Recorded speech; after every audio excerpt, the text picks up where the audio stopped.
Hello guys, welcome to my channel power Prithvi middle class అబ్బాయి. Like, share and subscribe. ఈరోజు మీకు ఏం చెప్పాలనుకున్నానంటే మలేషియాలో ట్రాన్స్పోర్టేషన్ ఇబ్బందులు గురించి చెప్దాం అనుకుంటున్నాను. ఇబ్బందులు అంటే ఇప్పుడు మన దేశంలో లాగా అన్ని దేశాల్లో ఉండదు. ఎందుకంటే మన దేశంలో చాలా పెద్ద దేశం, జనాభా ఎక్కువ, మనకి ట్రాన్స్పోర్టేషన్ అనేది దిగులే ఉండదు. ఎలాంటి అడవిలోకి వెళ్ళాలన్నా బస్సులు ఉంటాయి, ఆటోలు ఉంటాయి, ట్రైన్స్ ఉంటాయి, ఇలాంటివి చాలా ఫెసిలిటీస్ ఉంటాయి. కనీసం ఎద్దుల బండ్లు కూడా ఉంటాయి కొన్ని ఊళ్ళలో. కానీ ఇక్కడ ఏంటంటే మలేషియాలో పబ్లిక్ ట్రాన్స్పోర్టేషన్ అనేది చాలా చాలా తక్కువ. ఇప్పుడు ఒక ఊరు నుంచి ఇంకో ఊరికి వెళ్ళాలంటే రోజుకు ఒక బస్సే ఉంటుంది. అట్లాంటి పరిస్థితులు అనమాట ఇక్కడ. ఎందుకు అలాగంటే ఇక్కడ ప్రతి ఒక్కరికి కారు ఉంటుంది. ఇప్పుడు ఇంట్లో నలుగురు ఉన్నారనుకోండి, మదరు, ఫాదరు, ఇద్దరు పిల్లలు అనుకోండి, వీళ్ళ నలుగురికి కారు అనేది ఉంటుంది. ఎందుకు ఇక్కడ ప్రతి ఒక్కరికి వెహికల్ ఉంటుందంటే ఇప్పుడు 100 మందిలో 90 మందికి కారు ఉంటుంది, ఒక 10 మందికి మాత్రమే బైక్ ఉంటుంది అనమాట.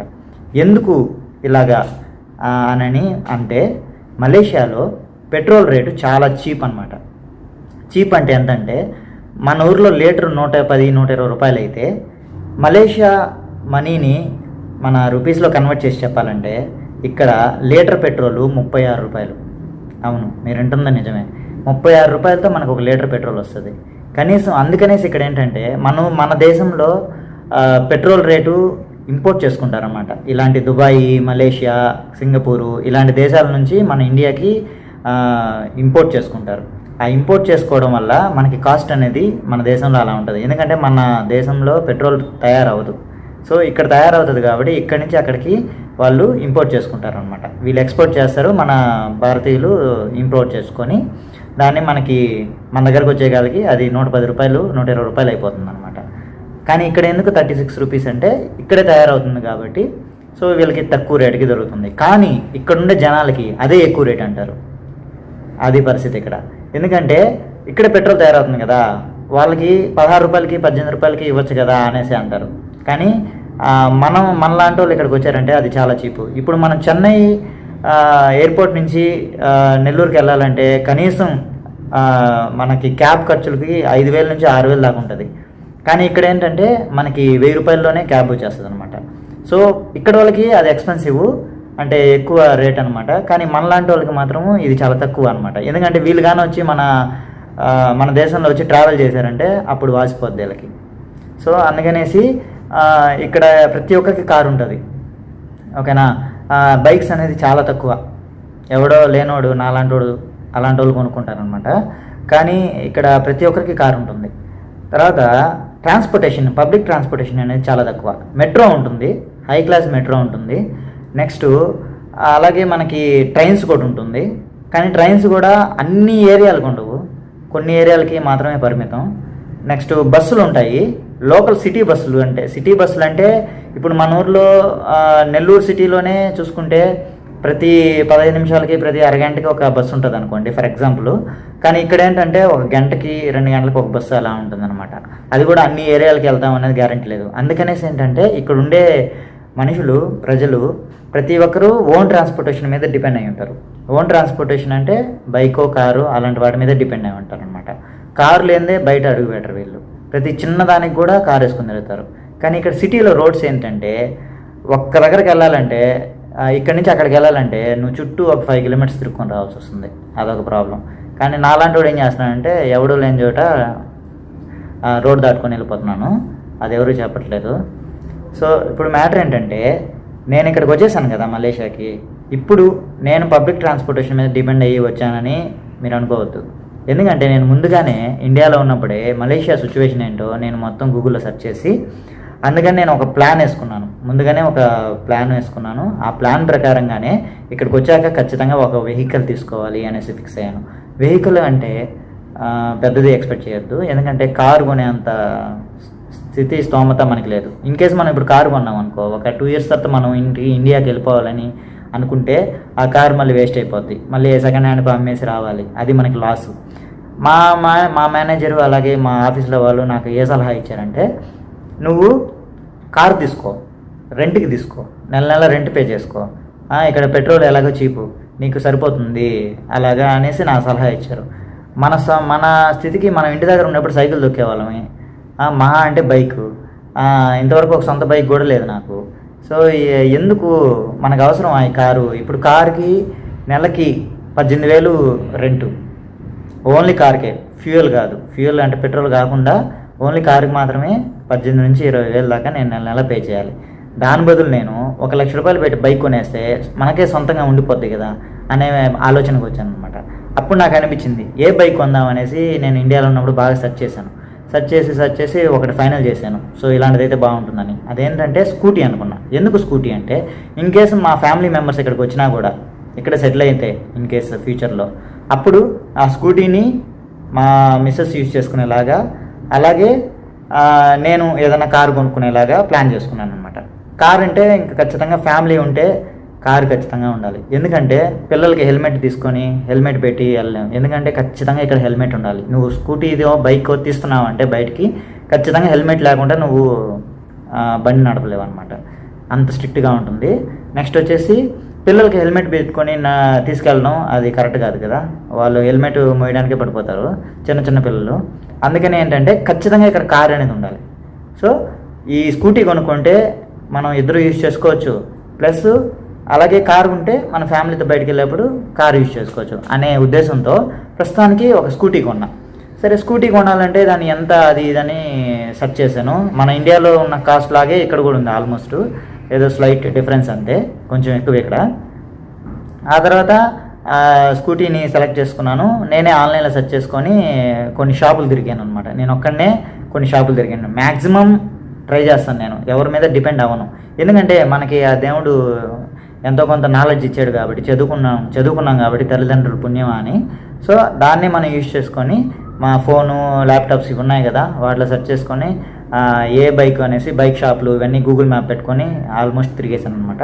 తిరిగిన తర్వాత ఫైనల్గా నేను ఒకటి షార్ట్ లిస్ట్ చేసిన ఇక్కడ ఒక న్యూస్ ఏంటంటే, నేను బైక్ కొనడానికి వెళ్తున్నానని చెప్పాను కదా, అప్పుడు నాకు ఒక సెకండ్ హ్యాండ్ బైక్ కనిపించింది అదే షాప్లో. అప్పుడు నేను డౌట్గా అది తీసుకుందాం వద్దా అనే డౌట్తోనే ఉన్నాను. తర్వాత ప్రైస్ అడిగాను, అంతా రీజనబుల్గా ఉంది. సరే మనం కొద్ది రోజులే కదా వాడతాము, ఎందుకు మనం ఫస్ట్ హ్యాండ్ బైక్ కొని మళ్ళీ దాన్ని ఏరోడికి అమ్మడం ఎందుకు, అదే సెకండ్ హ్యాండ్ బైక్ ఉంటే మనకి డబ్బులు తగ్గుతుంది, మనకు కొంచెం సేవ్ అవుతుంది, ఎందుకు వేస్ట్గా, నేను ఒక్కనే కదా, అయినా ఫ్యామిలీ కూడా ఇక్కడ లేదు కదా అనే ఉద్దేశంతో నేను స్కూటీ సెకండ్ హ్యాండ్ది ఫైనలైజ్ చేశాను. ఆ తర్వాత మా ఆఫీస్లో ఒకడు ఉన్నాడు, అంటే మలై, అంటే ఇక్కడే పుట్టి పెరిగినోడు, ఇక్కడే పుట్టి మలై ఇండియన్స్ అంటారనమాట వాళ్ళని. సో వాళ్ళు మన తమిళ్ కూడా మాట్లాడతారు. సో అతన్ని రిక్వెస్ట్ చేశాను, నువ్వు ఒకసారి వచ్చి నాకు బార్గెన్ చేసి ఇవ్వు, బేరం ఆడివ్వు. ఎందుకంటే నేను వాడితో షాప్ వాడితో ఇంగ్లీష్లో మాట్లాడాను అనుకో, వాడికి అర్థం కాలేదనుకో మనకి బొక్క పడిపోతుంది. వాడు 2,000 ఇమ్మని అనుకో, 3,000 ఇచ్చానంటే ఏంది పరిస్థితి. అందుకనేసి నేను మా ఆఫీస్లో వాడిని రిక్వెస్ట్ చేశాను, ఒకసారి రారా సాటర్డే రోజు నాకు ఇలాగా బైక్ తీసివ్వు అనేసాను. వాడు వచ్చి మాట్లాడాడు, మొత్తం పేమెంట్ చేసి రిజిస్ట్రేషన్ వాళ్ళే నన్ను పిలవాలి వెంటనే అనేసి నేను మొత్తం డబ్బులు పే చేశాను అనమాట. మొత్తం డబ్బులు అంటే 90% పే చేశాను. మొత్తం 3,500. 3,500 అంటే మన లెక్క ప్రకారం ఆల్మోస్ట్ 70,000, దగ్గర 70,000. ఆ 70,000లో నేను 60,000 కట్టేశాను, ఇంకా 10,000 కట్టలేదు. అది బైక్ తీసుకున్నాక కట్టచ్చు అని చెప్పారు. సో అందుకనేసి రిజిస్ట్రేషన్కి మొత్తం సిద్ధం చేయండి అనేసి నేను 90% అమౌంట్ అనేది పే చేశాను. ఆ తర్వాత ఏం చేశారంటే, నాకు నెక్స్ట్ డే కాదు, ఆ నెక్స్ట్ డే అంటే మండే ఇక్కడ లీవ్ వచ్చింది. సండే రోజు వెళ్ళాను, పేమెంట్ చేశాను. మండే రోజు ఇక్కడ పబ్లిక్ హాలిడే అని చెప్పారు. సో ట్యూస్డే రోజు నేను అలాగే క్యాబ్ బుక్ చేసుకొని ఆన్లైన్లో అక్కడికి వెళ్ళాను. షార్ప్గా 3 o'clock రమ్మన్నారు, నేను 3:10కి వెళ్ళాను. ఫుల్ వర్షము, ఎలాగోలాగా వెళ్ళిపోయాను. వెళ్ళిన తర్వాత సేమ్ రిజిస్ట్రేషన్ ఆఫీసు మన ఊర్లో ఎలా ఉంటుందో సేమ్ ఇక్కడ కూడా అలాంటిదే, జేపీజీ అంటారు అనమాట. జేపీజీ అంటారు, అది రిజిస్ట్రేషన్ ఆఫీస్ అనమాట. అంటే రోడ్ ట్రాన్స్పోర్టేషన్ డిపార్ట్మెంట్ సంబంధించింది రిజిస్ట్రేషన్ ఆఫీసు. నేనేం చేశానంటే కరెక్ట్గా 3:10కి అంతా వెళ్ళిపోయాను. వెళ్ళిన తర్వాత వాళ్ళ కోసం వెయిట్ చేశాను. ఎవరు, ఆ బండి వాళ్ళ పేరు మీద ఉంటుంది కదా ఫస్ట్, దానిలో నేను లిస్ట్లో అంతా చూసుకున్నాను, ఇది ఎప్పుడు ఇంజను అదంతా లిస్ట్ అంతా ఇచ్చారు, అంతా చూసుకున్నాను. వాళ్ళ పేరు మీద ఉంది. ఇప్పుడు ఆ షాప్ వాళ్ళ పేరు మీద నుంచి నా పేరు మీదకి మార్చడానికి ప్రాసెస్ అనమాట. సో నేను అక్కడ రిజిస్ట్రేషన్ ఆఫీస్కి వెళ్ళి అక్కడ వెయిట్ చేశాను. వీళ్ళు ఆల్రెడీ 3 o'clockకి అపాయింట్మెంట్ తీసుకున్నారు. అపాయింట్మెంట్ ప్రకారంగా ఆ కౌంటర్ నెంబరు అన్నీ వీళ్ళకి ఇచ్చేసారనమాట. ఇది ఒక మొత్తం కంప్యూటరైజ్డ్ సిస్టమ్ అనమాట. సో ఆ సిస్టమ్ ప్రకారంగా మేము వెళ్ళాము, రీచ్ అయ్యాము. నాకు కరెక్ట్గా ఒక 30 మినిట్స్లో నాకు అయిపోయింది. అక్కడ సేమ్ గవర్నమెంట్ వాళ్ళు ఆఫీసర్స్ మన బ్యాడ్జ్లు, పోలీస్ అంటే వాళ్ళ యూనిఫాము అది వేసుకున్నారు, అంటే హైయర్ అఫీషియల్స్ కదా వాళ్ళు వేసుకున్నారు. ఒక 30 మినిట్స్ నాకు టైం తీసుకొని నాకు ఇచ్చేసారు, పేపర్స్ ఇచ్చేసారు. ఆ తర్వాత ఆ షాప్ ఓనర్స్ ఎవరి పేరు మీద అయితే ఉందో వాళ్ళ పేరు మీద నుంచి నా పేరు మీద మారింది సక్సెస్ఫుల్గా. సో వాళ్ళు ఏం చెప్పారంటే నువ్వు వెళ్ళి షాప్కి వెళ్ళి మిగతా పేమెంట్ చేసి స్కూటీ తీసుకొని వెళ్ళిపోండి అని చెప్పారు. ఇక్కడ వీళ్ళు స్కూటీ అంటే తెలియదు, స్కూటర్ అంటారు, మోటారు బైక్ని మోటార్ అంటారు, స్కూటీని స్కూటర్ అంటారు, అంటే మనం పాతకాలంలో పిలిచేవాళ్ళని స్కూటర్ అని. సరే మొత్తానికి నా స్కూటీ అనేది నాకు బాగా నచ్చింది. ఇక్కడ స్కూటీలు కొంచెం వెరైటీ ఉన్నాయి, ముందరంతా బారు అంత లేదు. సరే ఏం చేద్దాం, ఇంకా తప్పదని తీసుకున్నాను.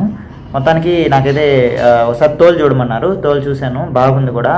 నెక్స్ట్ వాళ్ళ షాప్ కాడికి వెళ్ళి మిగతా పేమెంట్ చేసి అలాగే నాకు దానిలో వాళ్ళు నా పేరు మీద ఉండే రోడ్ ట్రాన్స్పోర్టేషన్ డిపార్ట్మెంట్ నుంచి రిజిస్ట్రేషన్ కాపీ ఇచ్చారు ఒరిజినల్. అలాగే 1 ఇయర్కి మనం ట్యాక్స్ కట్టినట్టుగా, రోడ్ ట్యాక్స్ కట్టినట్టుగా ఒక స్లిప్ ఇచ్చారు. అలాగే దాని బైక్కి ఇన్సూరెన్సు అది ఇచ్చారు.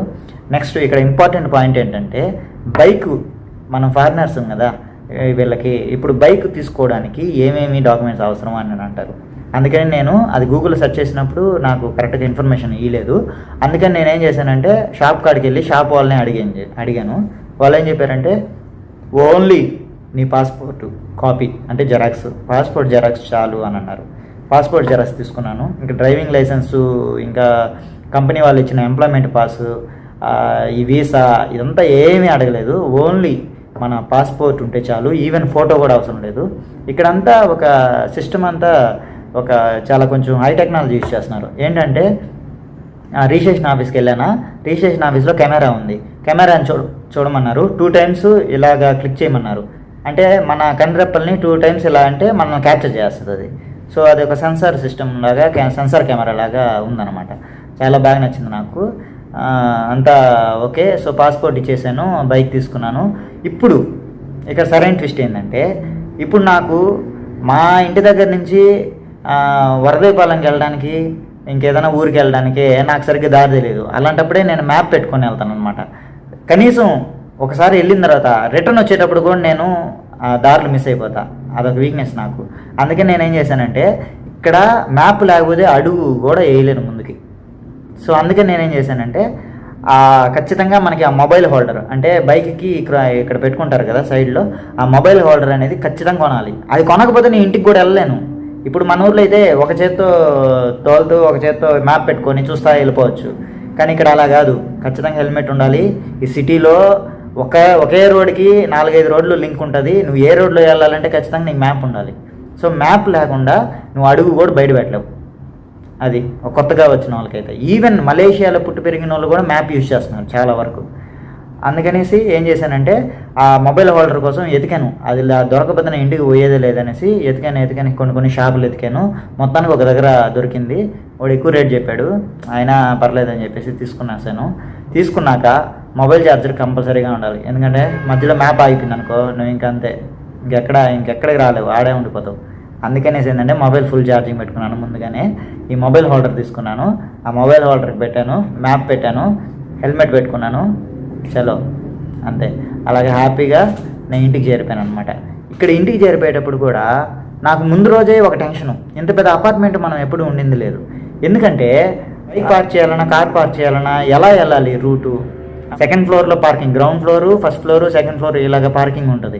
ఇప్పుడు మనం ఎటు నుంచి ఎటు వెళ్ళాలి, మన పార్కింగ్ ఎక్కడ, మన హౌస్కి వాళ్ళు పార్కింగ్ ఎక్కడిచ్చారు, ఇవన్నీ నేను ముందే తెలిసి పెట్టుకున్నా. ముందు రోజు మండే రోజు నేను కొంచెం ఫ్రీగా ఉన్నాను. మండే రోజు మొత్తం తిరిగి నడిచి మొత్తం 2-3 ఫ్లోర్లు నడిచి, ఇటు నుంచి ఇట్లా రావాలి, ఇట్లా నుంచి ఇలా రావాలి, బైక్లో ఇలా రావాలి, ఇలా ఎగ్జిట్ అవ్వాలి, ఇలా ఎంట్రీ అవ్వాలి, ఇవన్నీ క్లారిటీగా తెలుసుకున్నాను.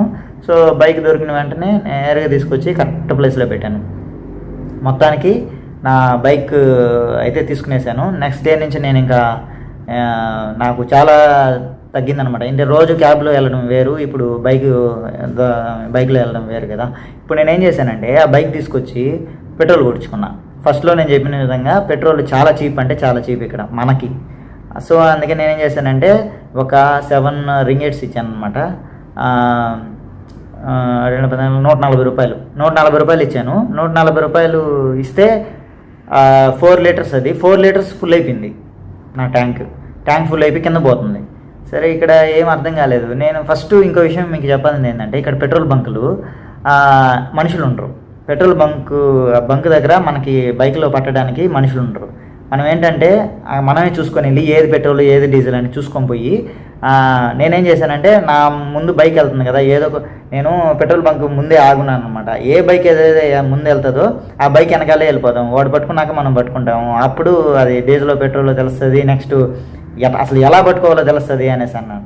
సో నేనేం చేశానంటే వాడు వెనకాల వెయిట్ చేస్తున్నాను. వాడు ఏం చేశాడు, నేరుగా వెళ్ళాడు. అక్కడ కౌంటర్ ఉంది, వాళ్ళకి ఒక ఆఫీస్ ఉంటుంది, ఆ పెట్రోల్ బంక్ వాళ్ళకి ఒక ఆఫీస్ ఉంటుంది. ఆ కౌంటర్లో డబ్బులు కట్టాడు. నేరుగా వచ్చాడు, ఆ గన్ ఎత్తుకున్నాడు, వాడు బైక్లో పట్టుకున్నాడు. అరే ఇదేంత బలం ఉందనేసి నేను నేరుగా వెళ్ళి నేను కూడా వాళ్ళకి డబ్బులు ఇచ్చాను. కౌంటర్ నెంబర్ అడిగారు, కౌంటర్ నెంబర్ 2 అని చెప్పాను. ఆ కౌంటర్ 7 రూపీస్ ఇస్తే 7 అని కొట్టి ఎంట్రీ చేశారు. సారీ 10 రూపీస్ ఇచ్చాను, నేను 10 రింగిట్స్ ఇచ్చాను. ఆ 10 ఇస్తే పోయి కొట్టుకో అన్నారు. నేను ఆ గన్ను తీసి కొట్టుకున్నాను. అది 7కే ఫుల్ అయిపోయింది. ఆడ చూస్తే ఈడేమో ఫుల్ అయిపోయింది, ఆడేమో 7. ఇంకా 3 రింగిట్స్ వేస్ట్ అయిపోతుందేమో అనేసి నేను టెన్షన్ పడ్డాను. అప్పుడే వాళ్ళు ఏం చేశారంటే, సరే అడగదాం వద్దా అని మొహమాటంతో వెళ్ళి అడిగాను. సారీ సార్, అక్కడ మనకి రింగిట్స్ అది నేను 10 ఇచ్చాను, 7కే ఫుల్ అయిపోయింది, ఇప్పుడు ఏం చేయాలి, ఇంకోసారి వచ్చి కొట్టుకునేదా ఏందా అని అడిగితే లేదు ఇందా చిల్లర అనేసి చిల్లర తీసిచ్చారు. ఓ ఇలా ఉంటుంది ఆ సిస్టమ్ అనేసి అప్పుడు తెలిసిందా. ఇక్కడంతా మనం ఏంటంటే డిపెండ్ అనేది అవ్వకూడదు. ఒకరి మీద డిపెండ్ అయితే నువ్వు వెనకబడిపోతావు. నీకు నువ్వుగా నేర్చుకొని ముందుకెళ్తూ ఉండాలి. అది నేను తెలుసుకుంది ఇక్కడికి వచ్చాక. ఈవెన్ మన ఆఫీస్లో వాళ్ళని కూడా ఎవరిని నమ్మకూడదు. మనతో క్లోజ్గా ఉన్నాడు కదా అని ఒకరు నీకు హెల్ప్ చేస్తారన్న విషయాన్ని నువ్వు పక్కన పెట్టేయాలి. మనకి ఇండియాలోనే నీకు దగ్గు వస్తుందంటే ఓడు దగ్గుతాడు, నీకు తుమ్ము వస్తే ఓడు తుమ్ముతాడు, నీకు ఆవలింపు వస్తే ఓడు కూడా ఆవలిస్తాడు. ఇక్కడ అలా ఏముండదు. నీ పని నీదే, ఓకేనా. ఒక హెల్ప్ చేస్తారు అని మాత్రం ఎక్స్పెక్ట్ చేయకూడదు. ఒకరి మీద ఎప్పుడు డిపెండ్ అవ్వకూడదు. నీ పని నువ్వు చూసుకున్నావా, వెళ్తా ఉన్నావా, అలాగే ఉండాలి ఇక్కడ. సో చాలా విషయాలు నేర్చుకోవాలి. ఇక్కడ కల్చర్ అంతా కొంచెం పార్ష్గా ఉంది, చాలా అంటే చాలా. నెక్స్ట్ నేను ఆఫీస్కి వెళ్ళేటప్పుడు చాలా కంగారు పడ్డాను ఫస్ట్ టైం స్కూటీ తోలేటప్పుడు. ఏంటంటే మెయిన్గా ఒక విషయం చెప్పాలి, ఇక్కడ హార్న్ అనేది ఎవరు కొట్టరు. మన ఊర్లో నువ్వు ఒక లారీయో ఒక కారో ఒక ఆటోనో క్రాస్ చేస్తున్నావంటే, ఓవర్టేక్ చేస్తున్నావంటే ఖచ్చితంగా హార్న్ కొట్టే వెళ్తావు. కానీ ఇక్కడ అలాంటివి ఎక్స్పెక్ట్ చేయొద్దు. ఎందుకంటే ఇక్కడ ఎవ్వరు హార్న్ యూజ్ చేయరు. హార్న్ ఉంటుంది కానీ ఎవరు యూజ్ చేయరు. ఎందుకంటే నేను ఒకసారి చూపిస్తాను సిటీలో ఎలాగా డ్రైవ్ చేస్తున్నారనేసి. ఇక్కడ ఎలా ఉంటుందంటే, ఒక చీమలు లైన్గా వెళ్తాయి కదా, సేమ్ అలాగే వెళ్తాయి కార్లు. ఒక్కడు వెళ్ళిన లైన్లో ఇంకొకటి రాడు, ఇంకోటి మధ్యలో వచ్చి దూరడు. వాడు దూరాలంటే వెనకాల ఇంకేది రాకుండా ఉండే టైంలోనే దూరతాడు. అలాంటి డిసిప్లైన్ ఉందన్నమాట ఇక్కడ. సో అందుకనేసి మనం బైక్ వేసుకుని వెళ్ళేటప్పుడు కూడా హార్న్ కొడుతున్నాడంటే మనం ఏదో తప్పు చేస్తేనే కొడతాడు వాడు హార్న్. వాడు టర్నింగ్ తిరిగేటప్పుడు కొట్టడు, ఎటు సైడ్ కొట్టడు. ఎందుకంటే నువ్వు ఆఫీస్కి వెళ్ళేటప్పుడు ఒక సైడ్ వెళ్ళాలి, వచ్చేటప్పుడు ఇంకో సైడ్ రావాలి. సిటీలో మ్యాక్సిమం ఇలాగే ఉంటుంది. నేను సిటీ వాడిని కాదు కాబట్టి నేను కొత్తగా చెప్తున్నాను మీకు. కానీ ఇలా హార్న్ అనేది ఎవ్వరు యూజ్ చేయరు. నేను ఆశ్చర్యపోయాను. ఇలా కూడా ఉంటుంది ఆ డిసిప్లైన్, ఇలాగా చేస్తారా అంటే అండర్స్టాండింగ్ అలా ఉంది. వాళ్ళకి ఇచ్చిన రూల్స్ అలా ఉందన్నమాట. ఇక్కడ గవర్నమెంట్ వాళ్ళకి ఇచ్చిన రూల్స్, రోడ్ ట్రాన్స్పోర్టేషన్ వాళ్ళు ఇచ్చిన రూల్స్ అలా ఉందన్నమాట. సో దానివల్ల వీళ్ళు ఇలా ఫాలో అవుతున్నారు. మొత్తానికి సాటిస్ఫైడ్గా స్కూటీ కొన్నాను. ఒక 2 ఇయర్స్కి అలా మేనేజ్ చేసేయచ్చు ఈ స్కూటీని, ఇబ్బంది లేదు. ఆ తర్వాత నిదానంగా ఫ్యామిలీ వస్తే కారు కొనుక్కుందాము, లేకపోతే ఇండియాకి దొబ్బేద్దాము. ఇంకో విషయం చెప్దాం అనుకోవడం మర్చిపోయాను. నాకు ఇంటర్నేషనల్ డ్రైవింగ్ లైసెన్స్ నేను ఇండియాలో ఉన్నప్పుడే అప్లై చేసుకున్నాను. ఇక్కడ కంపల్సరీగా కార్ కానీ బైక్ కానీ తోలాలంటే ఖచ్చితంగా ఇంటర్నేషనల్ లైసెన్స్ అనేది ఉండాలి, మర్చిపోవద్దు. మీరు కూడా తీసుకోండి. Thank you. Please subscribe my channel. Don't forget. Stay tune with Gabbar Singh.